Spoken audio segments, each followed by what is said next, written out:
So hi, everyone. This is Caron Whitaker with the League of American Bicyclists. Thanks for joining me today. It has been a really exciting week in transportation and infrastructure. Not only did the bipartisan infrastructure bill pass, but we also saw some raise grants come out today. And then the House of Representatives passed the Build Back Better bill today. So we're a step closer on that as well. So what I'd like to do today, I'm going to start off talking about the raise grants because they're new, but they also tell us quite a bit about the new administration and how they're thinking about their role in prioritizing transport and their priorities. Again, I'll ask if you're, please mute yourself. Okay, there we go. Okay, so what I'd like to do today is talk about raise grants, then talk about the Infrastructure Investment and Jobs Act, the bipartisan infrastructure bill. Then I want to talk about safety because we're also seeing some new action from the administration on safety. And then talk about the Build Back Better bill and mention the National Bike Summit that's coming up at the end of March. I think it's going to be a great time to talking about biking. Biking and walking, and that I'm gonna, one second. Just give me 1 second while we've got still a bunch of people entering. There. Okay. So that should be good. All right.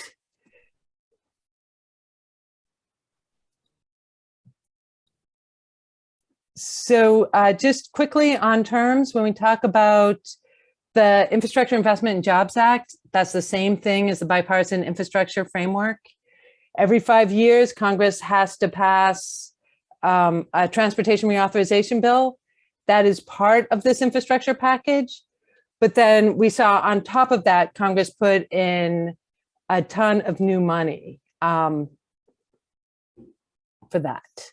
And so this is the part that includes programs like the Transportation Alternatives program, the regular safety money we see, the regular congestion mitigation, the programs that we've seen in the past, plus a few new ones. When we talk about Build Back Better or the reconciliation bill, that is a climate change and social spending bill that is a Democrats only bill. That's where the e-bike benefit is and some other really great infrastructure programs. So I want to talk about the raise grants for a second. We used to call these, they were originally Tiger grants, then they became Build grants, and now they're raise grants. And it's something that we've seen change with the administration based on priorities. And so this is the first time we've seen this money come out under the Biden-Buttigieg regime. So the overall breakdown, about 50% went to roads, but that includes complete streets projects, and it includes state of good repair projects. So it's not all new roads. We got transit at about a quarter of the funding, biking and walking making up 18%, which is massive. Under the Obama years, we sometimes saw what they would call between 10 and 15%, but that would include all of the complete streets projects. So that also, oh, okay, I just got a note that you're not seeing my slides change. Okay, I am. So let me, oops. I'm going to stop sharing and then go back to it.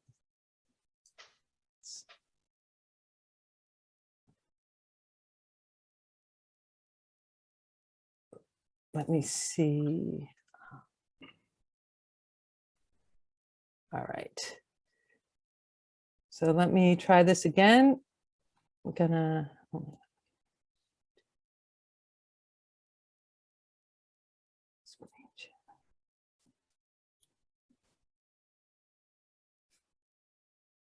All right. So let me know if you are seeing you should be seeing my slides change now. Great, thank you. So the two bills, raise grants. Oops, I think I've gone too far. Yeah, so biking and walking, 18%, that's biking and walking outside of complete streets. So this is a significant increase even from what we saw under the Obama years.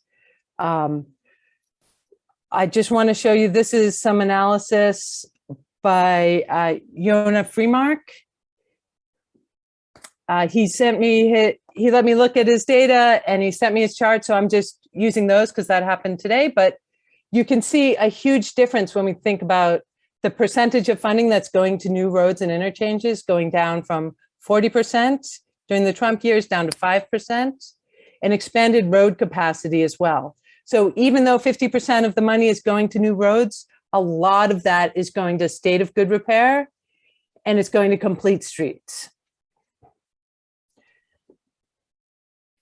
When we look at the biking and walking in complete streets, so he's combined them here, but you can see the increase is significant, as well as an increase in transit, as well as an increase in railways. So this is, for those of us who care about multimodal, who care about fix it first, this is what we wanted to see from this administration. So what's interesting about this is that through each administration, the criteria has pretty much remained the same. At one point, Congress got involved and they said, we're setting the criteria on safety, environmental sustainability, quality of life, economic competitiveness, and state of good repair. So same criteria, but yet we're getting different results. Part of that is based on the administration's priorities. And when they put out the call for application, the Buttigieg DOT said, what we want projects that are going to create good jobs, that improve safety, that are going to apply transformative technology. And they said this under a number of categories, but they explicitly wanted projects that were going to reduce greenhouse gas emissions and that were going to advance racial equity. And just to give you an example of how they did that, again, one of the criteria is quality of life. This was their definition of quality of life, that it incorporated planning and projects related to racial equity and reducing barriers to opportunity. They also said it could be investing in projects that address racial, that get rid of barriers. I'm sorry, I can't see my whole slide. And they included as a barrier communities that were automobile dependent. And that creates a huge difference on how you think about quality of life and then how you award points for that in a grant process. And that's, we're very happy to see that. There's a lot of great projects. If you Google raise grants and DOT, you'll get their document that describes every project. And when I was looking through, I would say half, if not most, of the road projects also include a biking and walking element.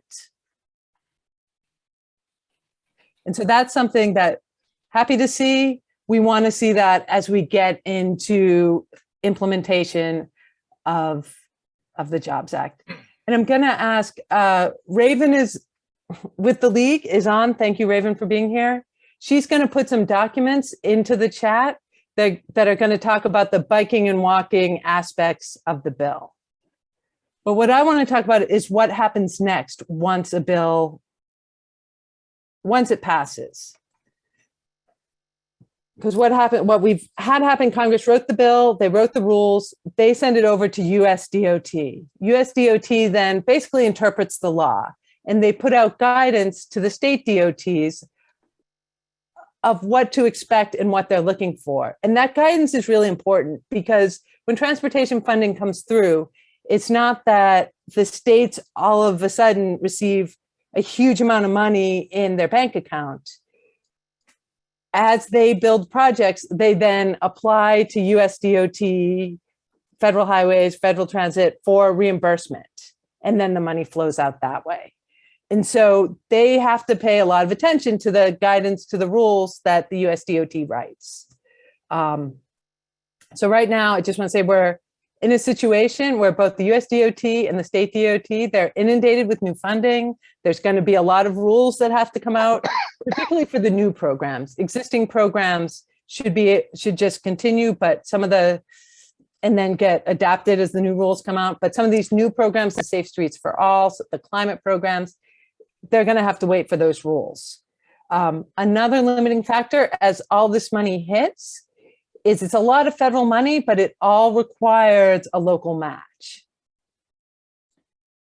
And so that's something I'll be talking about as we go through, and it will be important as we think about the guidance. So the process for guidance, when we think about the programs that are in here, there's existing programs that have minor changes, transportation alternatives, congestion mitigation and air quality, the surface transportation block grant program. These are the three programs where the majority of biking and walking funds come from. For transportation alternatives, I have it in parentheses here because there's a lot of changes, but they're little. So to me, that's something that I'm hoping FHWA, the Federal Highways Administration, can get guidance out quickly so states can just keep that program running. Safety has some bigger changes, but that's also something we want to see them come out with. And then there's new programs, the carbon reduction program, the rural program, that may take a little more time to get online. So, but that's formula funding. Most of that money goes to the states, and the states have control about what they pick. The other type of money is the discretionary grants. And these are ones where it's not, so the formula money is kind of guaranteed, like the state is supposed to get that money as long as they follow the rules. The discretionary money is more competitive. They have to apply for it, apply for grants. And that's where the administration can make the rules like they did for the RAISE program. So RAISE is something they can get. There's not a lot of changes to that. They should be able to get that online and get that out. New programs like the Safe Streets for All program might take a little bit longer. Some of the, if the BBB money comes through, those are new programs that go through Office of the Secretary, take a little longer.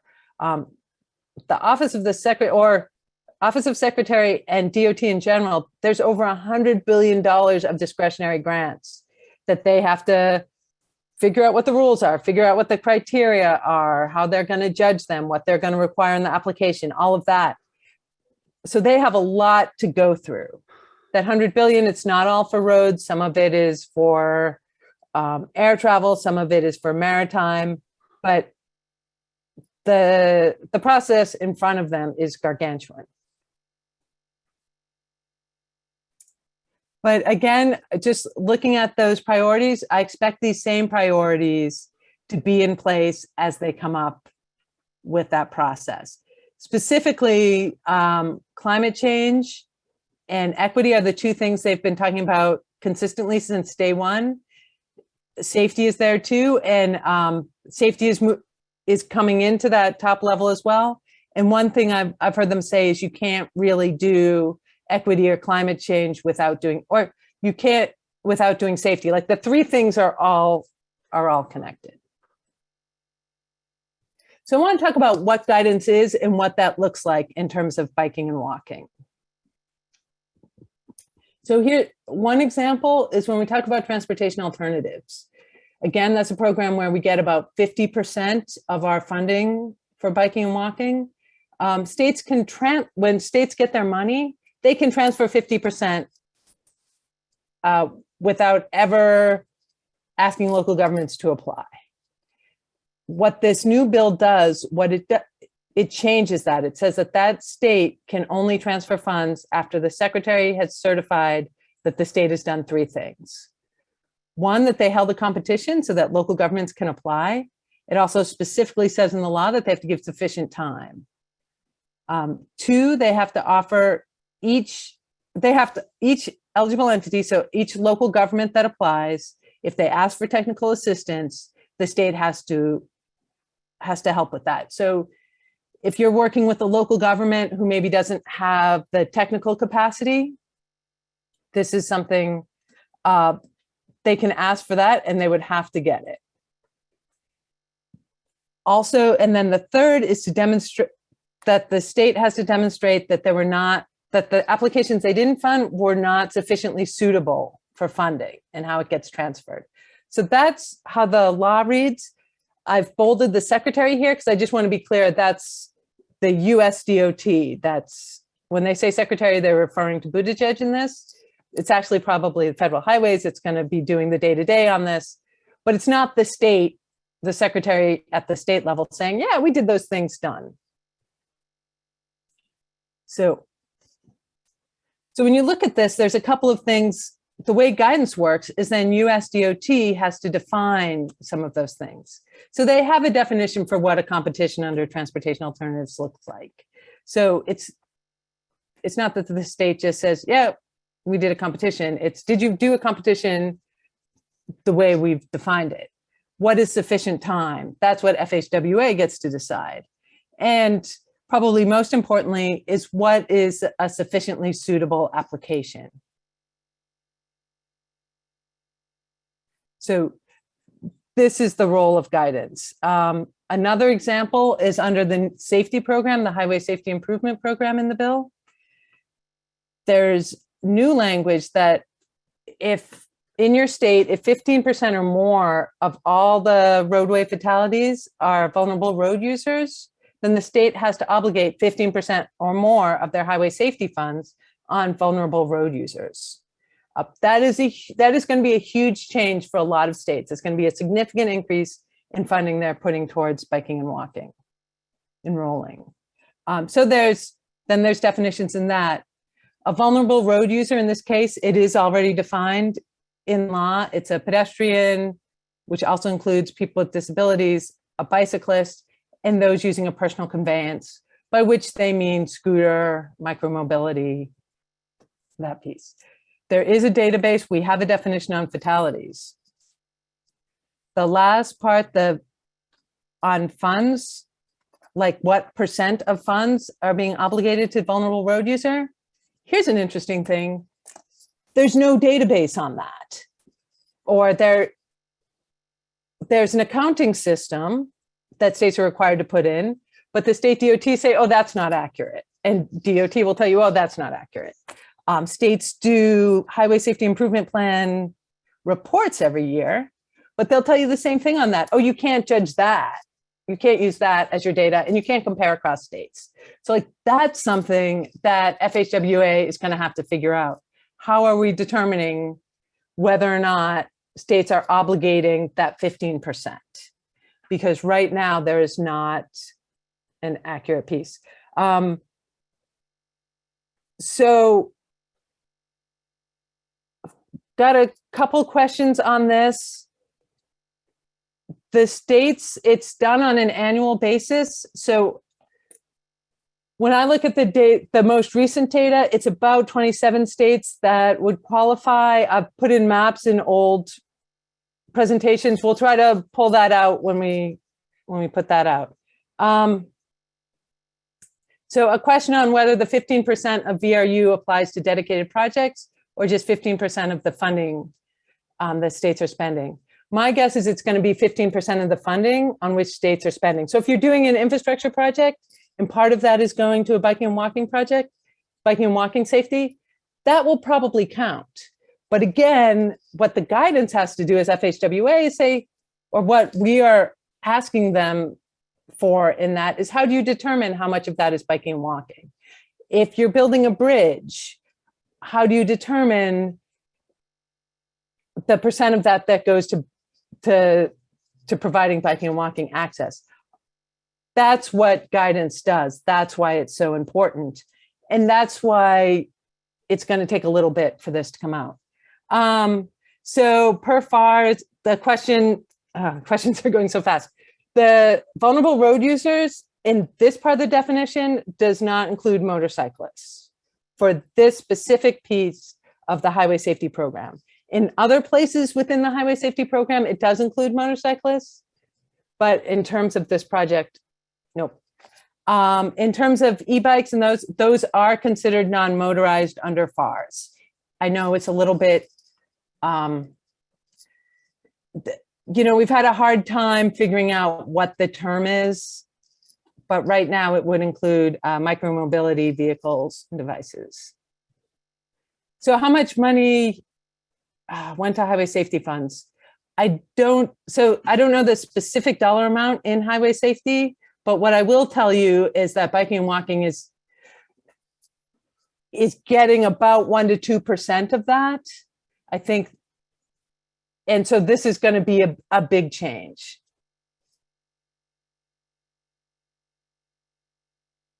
So yeah, and again, the reason we need guidance is we need to figure out how do we calculate how much has been spent on biking and walking safety. So the role of advocates in this process at the federal level is, one, we're asking USDOT to have an official public process so we can put our recommendations into the record. So there is a public record of those. At the same time, we're already making comments and suggestions. There's, especially as we've seen sort of the new direction on this DOT, they're thinking about vulnerable road user safety quite a bit. And so there's already been some avenues for giving those comments and suggestions. And then once that guidance comes out, we'll be here telling you about it, creating materials about it, talking to local governments about it. And then finally, we want to track how that guidance is followed. So if they are creating a standard process for figuring out how much is spent on bike ped when they're doing an intersection process, how is that being followed? Are we seeing the map? How do we know it's happening?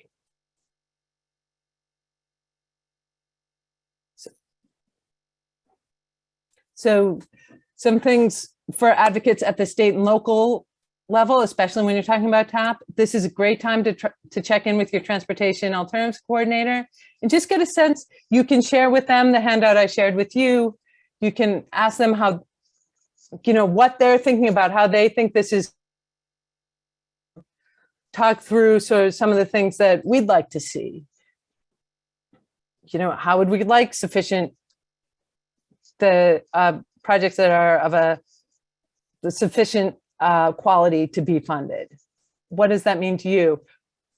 And also, talking to your state DOT to not wait on holding a competition for transportation alternatives. So even though there are a lot of changes to the program, everything that was eligible this year is eligible next year. There's a lot more money. We want to see those competitions move forward. We want to get those projects in line to get funded. And so one thing we sometimes see when a new bill comes out is states are like, well, I need to wait for the guidance. They don't really on transportation alternatives. They can keep that program going, and we want to see that program get going. And if you're in a state where they have transferred a significant amount of money or significant percentage, they're going to have a lot more money they need to deal with. You may be in a state that's doing a great job and they've already obligated their funds for 3 years because they know they have 3-year projects. Now they have more money. So it's a good chance to run another competition. Or if your city or your town has put in an application in the process that didn't get funded, this is a good time to talk to the DOT about, well, why didn't it get funded? Was it just that there wasn't enough money? Can it be funded by the new money? Or, what were your concerns with it? Are there things to make it more attractive? The other thing I'd like to point out is that under the new rules, states can use safety dollars as a match for those transportation alternatives project. So particularly if you're in a state that has never really used a lot of their safety dollars on biking and walking, and now they have to use 15%, and you've got a lot of TA projects, that's an easy way for them to start spending some of that safety money, especially when you're talking about low-income communities or communities of color, underserved communities that have not been getting these projects in the past. That would be a great way for the state to both make their community safer for people biking and walking, while also funding some of these transportation alternatives that are coming from the local level. When we're talking in safety, that would be that it's generally a different person than the transportation alternatives person. And again, it's sort of getting their feel of when they see the bill, what are they thinking about? What do they think the state is going to prioritize on this? One of the things that the bill requires is that every state does a vulnerable road users safety assessment, which means they have to map out every vulnerable road user fatality, every serious injury. And then they have to classify those. What type of road classification were they on?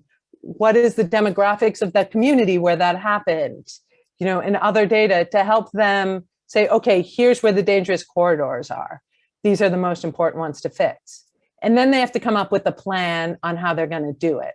So as they're getting ready to do that vulnerable road user assessment, sort of talking with them now, saying, you're looking forward to seeing that, asking when they think they're going to start, asking if you can help, what's the public participation process going to be? It doesn't actually require a public participation process, but worth asking for that.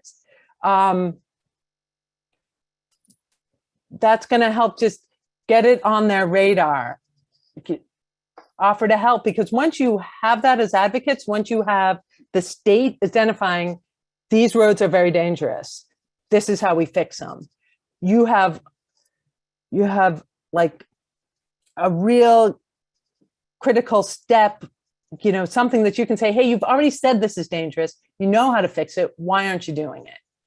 If you're in a state where they're putting state dollars towards safety, you can go to your legislature and say, we know where these dangerous roads are, and we know how to fix them, let's put money towards that. And again, remind them, you want to get both sides thinking about the fact that they can use safety dollars as that match. Okay, I gotta, so the vulnerable road user assessment, it is a new thing. It's possible that some states are doing it already, but now it's required. Let's see. So we've got that question at the municipal level that the funding is hard to use. If you're, yes, federal money does, it does come with some requirements. We are trying to work on that. That's one of the other things that we're going to ask the administration to do. There was language like that in the House bill that did not make it into the Senate bill. There is some language in the Senate bill in general about expediting project delivery. And that is something we need to dig into and say, okay, how can that help with smaller projects? But we're working on that.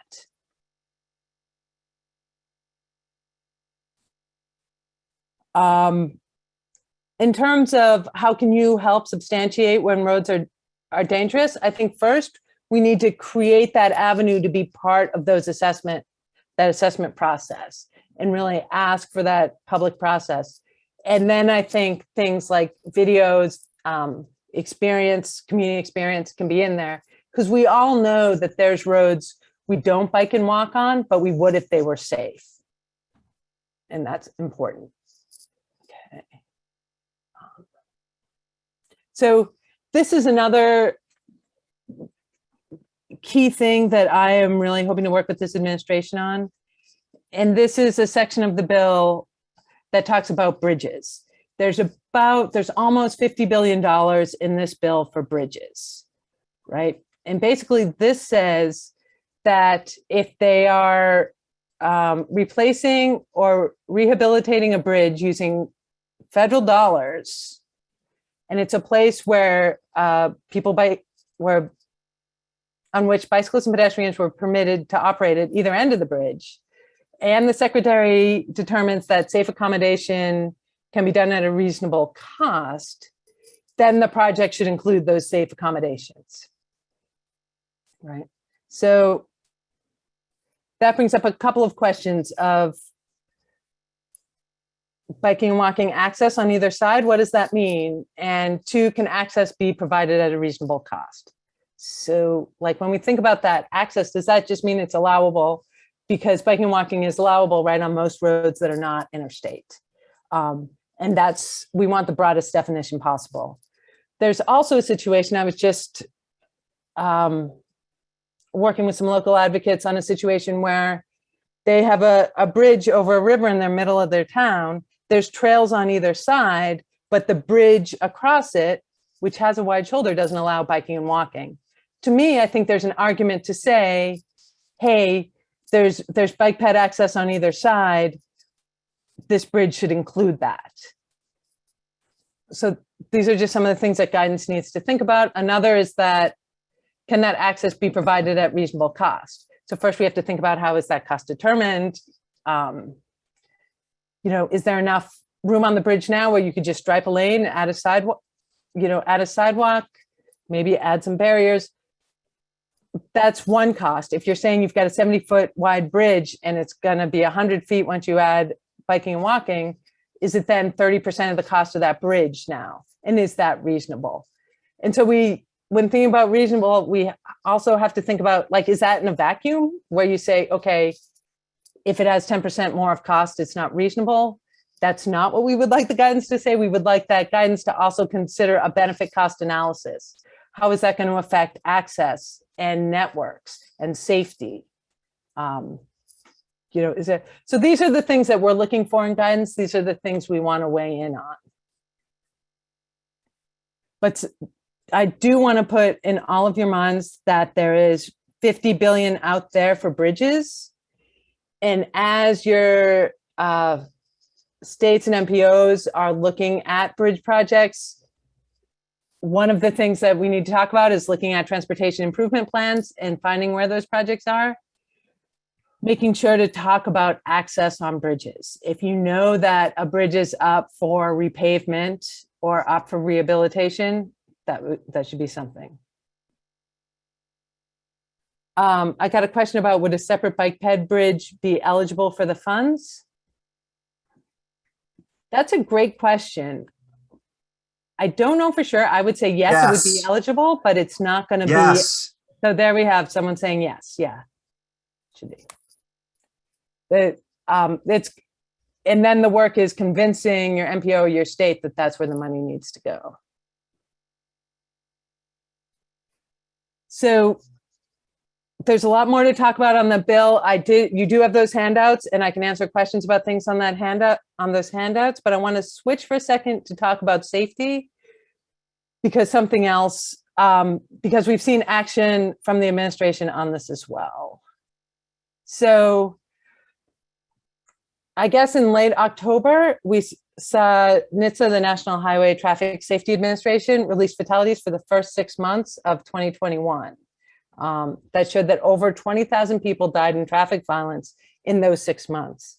That was an 18.4% increase in fatalities over 2020 numbers. And just to say, 2020 numbers were a huge increase over the year before. So not going in the right direction. And this increase from one year to the next, it's the highest increase ever since NHTSA has been recording this data. So we are in a crisis situation. And the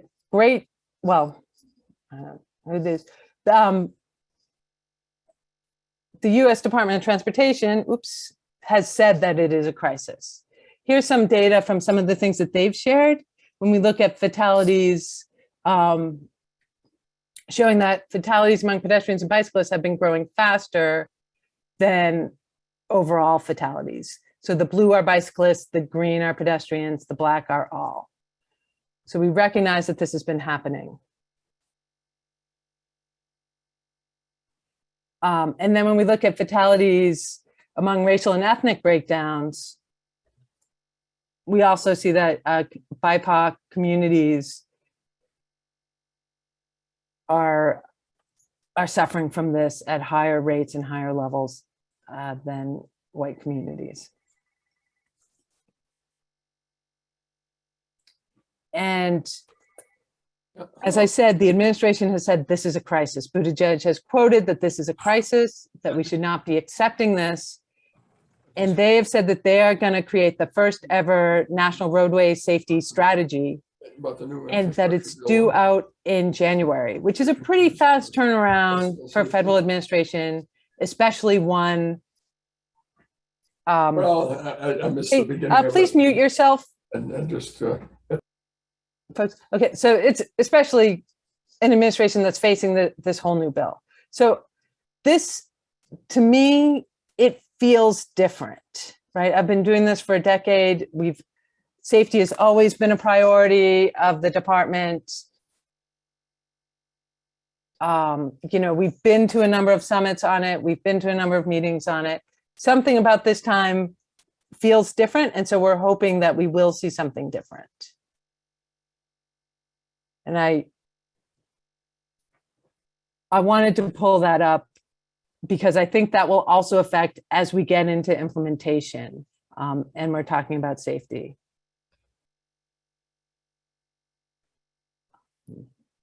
Okay, so Build Back Better just passed the House this morning. Democrats only, but it's through.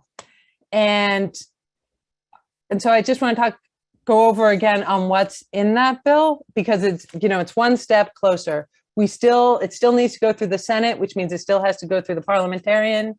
It still has to get past Senators Manchin and Sinema, who've been a little bit more resistant to this than some of the other Democrats, but it's a great step forward. So as a reminder, there was a bill in the House. It was the Transportation and Infrastructure Committee. They wrote a great bill. It got pushed to the side when the bipartisan process started in the Senate.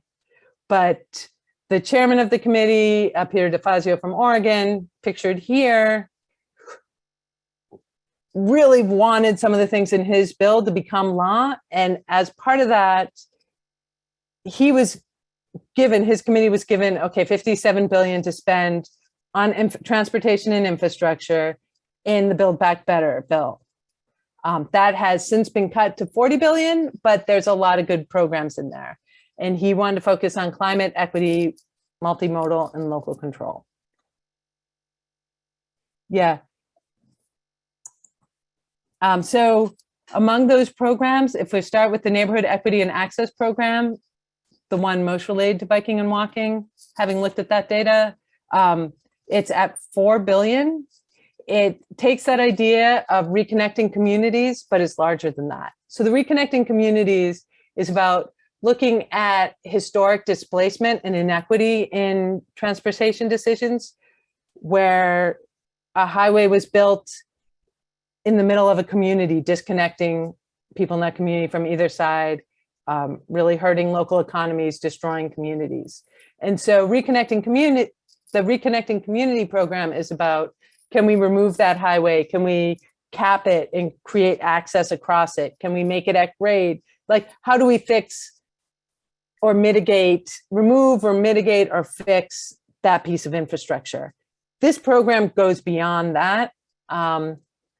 There's definitely that piece of it, but it also talks about how do we reconnect? How do we build local capacity? How do we help that community build back better, right? 40% of the funds are required for low-income communities. And as I said, it's for removing or mitigating barriers. Not in this language, but we did see the administration just define barriers as automobile dependent. It's reconnecting communities, and they define that basically as through biking and walking access. So they include words like greenways, include words like spines. There's also language in there to address environmental justice, such as the urban heat islands and flooding, things like that. There's a lot of complaining on the floor today that there's talk of tree equity in the Build Back Better bill. This might be what they're talking about in terms of that urban heat island and trying to address that. And again, like I said, there's funds for building local capacities. Route 40 in Baltimore was one of the projects that an impetus to this program because it's an underused highway that was built, I don't know, 40 to 50 years ago, that divides a community that they were looking for a solution to. So community climate incentive grants, it's another $4 billion to reduce greenhouse gases. 50 million goes to create that performance measure, which both has incentives for states to meet their goals, but there's also is funding for the DOT to figure out what a consequence is. So there's some sticks in there too. Then there's funding for the states who are meeting those goals, but there's $3 billion for local governments, tribal and territorial governments to address climate change. And one thing, I did see a comment in the chat about tribal communities, because that's where we're seeing the highest percentage of fatalities as well. There's also, there is money in Build Back Better for tribal or territory, but also when we looked at the raise grants, there was a lot of those raise grants were going to tribal governments. So again, on the climate program, in order to be eligible, it has to reduce greenhouse gases. It can be zero emission transportation options and things that reduce dependency on single occupancy vehicles. So I think if this passes, this will have is another great opportunity for addressing biking and walking and access in low income and underserved communities. I do believe this is one of Manchin's concerns because,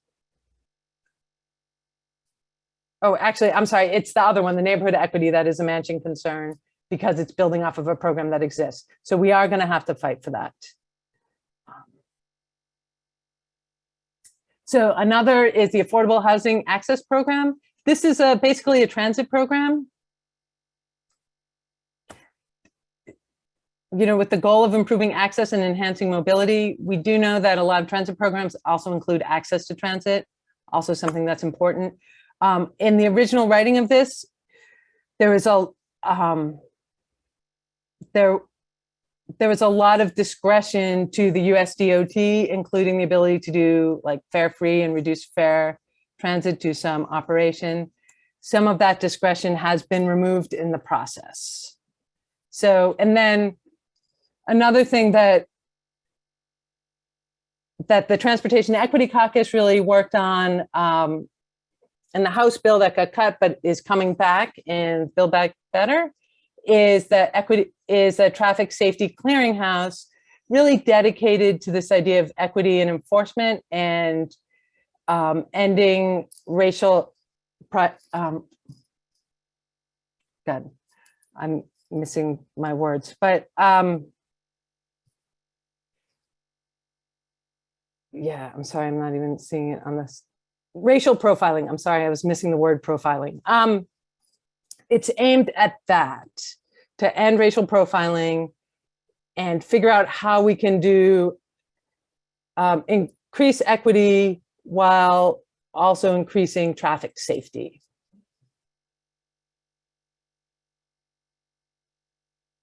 So there are some changes from what was in the original House bill to what passed this morning.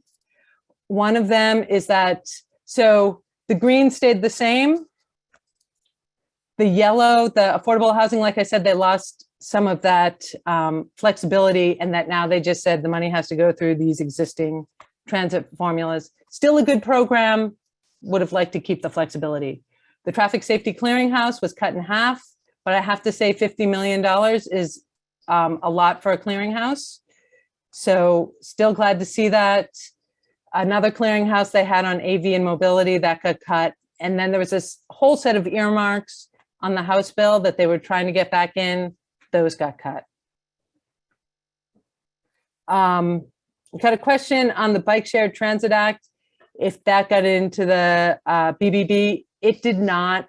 That was more of a policy piece, so not in here. So got a question on ADA accessibility projects. All of Transportation Alternatives that's eligible for that, but it's eligible really for all programs. Any transportation dollars can be used on that. What we need is to see local governments ask for that and states to fund it. Just quickly on what else is in the infrastructure and what got cut. There's still money for rail. There's still money for territories. They did cut out the tribal transportation funds. They did cut out money for clean water grants. So it was a really, we were lucky to see all those programs move forward. There were a lot of hard cuts here. And I will say, we need to keep pushing for that neighborhood equity and access and explain that that can be good for rural communities as well. So then I want to talk about the, so those were the infrastructure pieces. There's also a lot of, or some tax incentives that are in there. So let's go. The bicycle commuter benefit, it's in there, it's reinstated, and it's improved. So it's significantly more money. It would go from $20 a month to $81. It would be pre-tax dollars. So instead of your employer giving you $20 for biking, you take the money out early, like a transit benefit. And that can be used for the purchase, maintenance, and improvement of a bike, an e-bike, a scooter, or bike share or scooter share membership. It can also be combined with transit or parking. Or if your employer already offers cash incentives for biking to work, they can continue to do that, and they can continue to get a tax credit for that.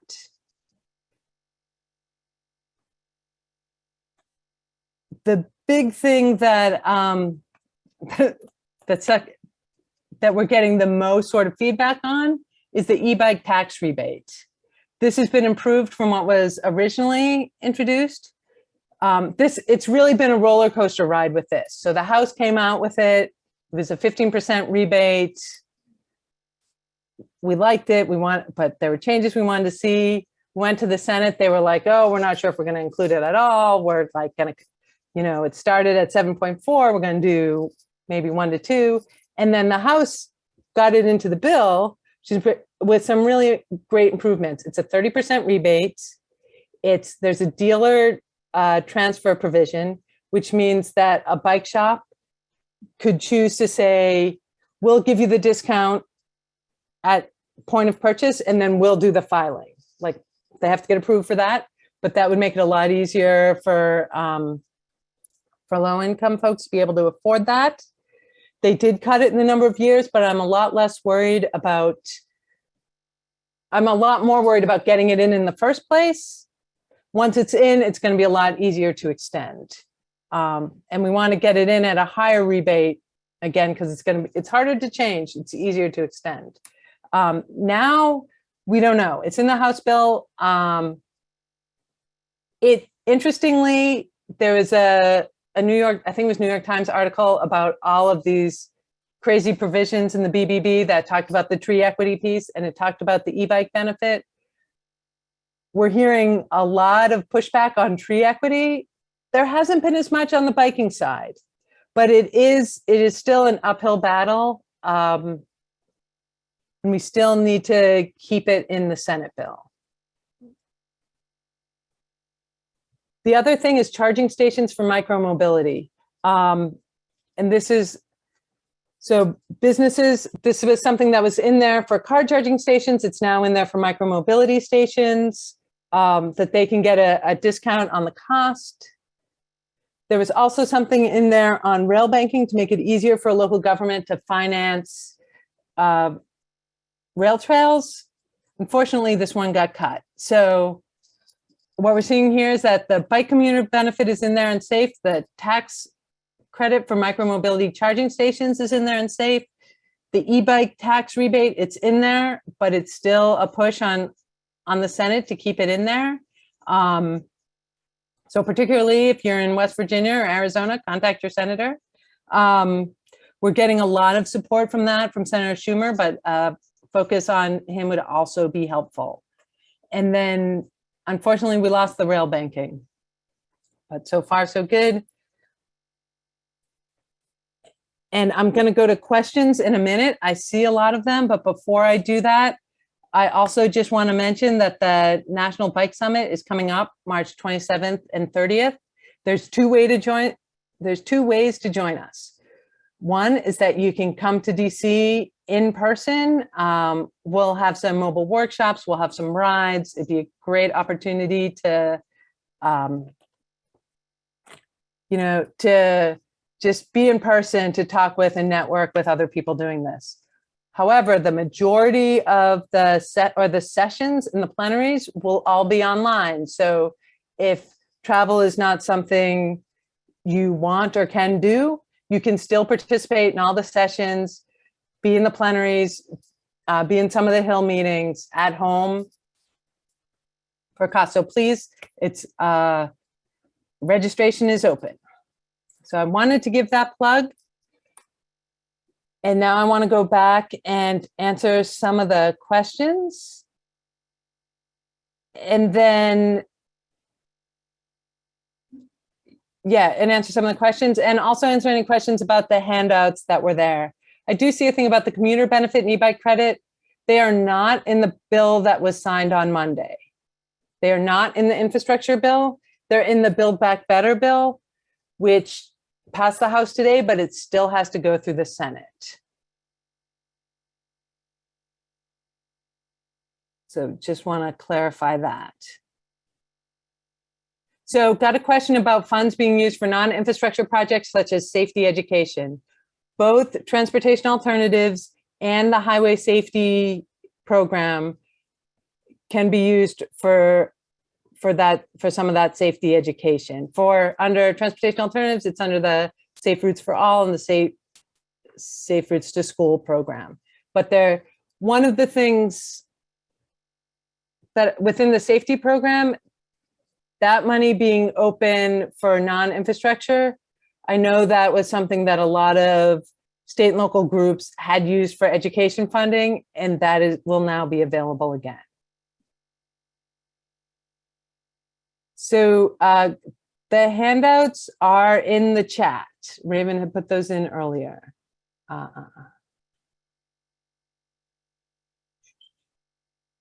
So yeah, the slides will be available later. So question on bike ped member designated projects, otherwise known as earmarks. They are not in the infrastructure bill. The House had about 6 billion of those. Those did not make it in. They tried again to get in the Build Back Better, but they were removed from that as well. However, there will be earmarks in the appropriations process, and that is something that we'll be doing some webinars on and some education about to get projects into next year's budget.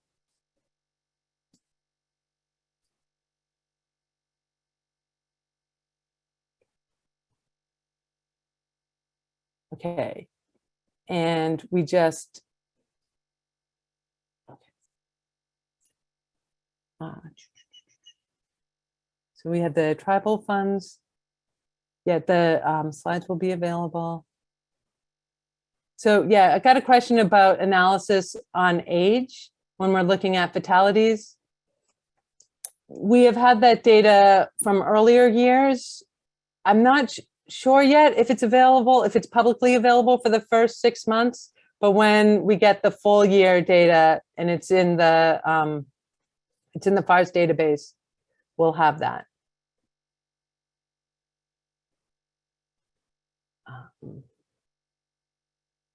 Okay. I'm going back through, you can, let me see. If you put a question in that I haven't answered, do feel free to retype it in. Where can we read about the bridges funding being able to be used for pedestrian bicycle bridges? It's in the bridge program. I think it was Christopher who yelled out yes, but yeah. and we can try to get that out. The same way that FHWA, it's going to take them a little while to get guidance out. We are starting to get our handouts out on the different programs. And we'll get that. So a question about it's the top 27 states that pass through the threshold on vulnerable road users. We'll send you the analysis we've done using past data. It's, I think, 2016 to 2018 data. We're still waiting for the official numbers, I think, for 2019. But basically, it's all the coastal states, not all the states on the East Coast, the states on the West Coast, Texas, Midwest, New Mexico, most of those. So like Safe Routes to School is their program money for senior cycling. There's no specific money for senior cycling, but again, through highway safety, if you got money to do safety education, you could do a class specific to senior cycling. So again, the commuter benefit and the e-bike credit are not in the infrastructure bill that was signed on Monday. That's still in the Build Back Better. It still has to go through the Senate.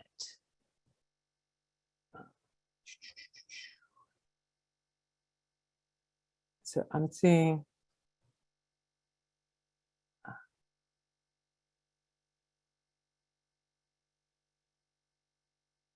So I got a question, ADA, that's eligible.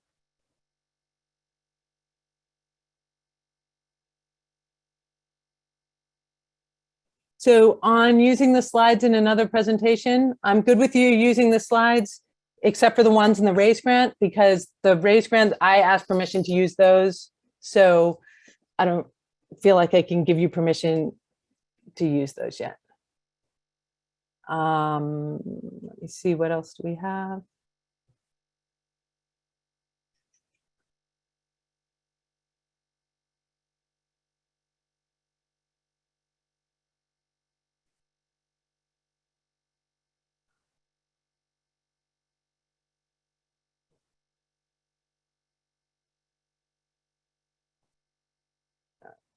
Sorry, I'm just.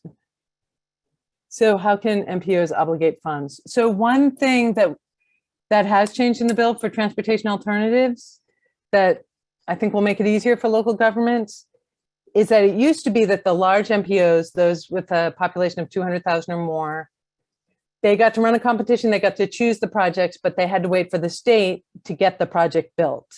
Now the MPO will have the ability to let out those contracts, to sign the contracts, to get those projects built. So that should speed up projects. We've also changed the balance.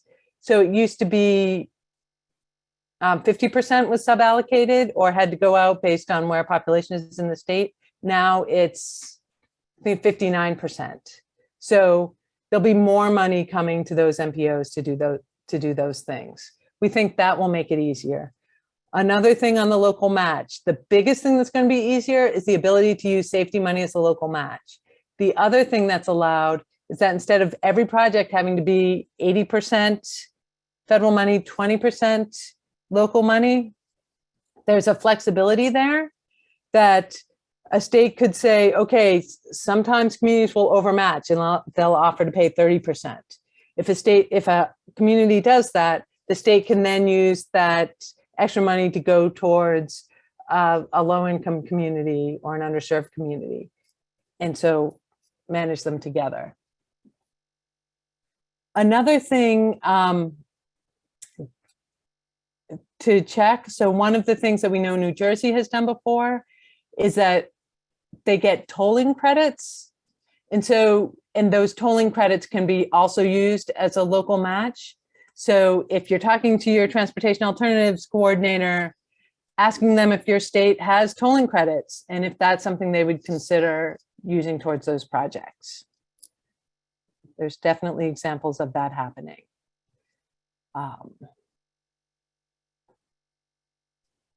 In terms of, oh, we're right at 4. I'm just going to say, again, we'll be coming out with more information as it goes forward.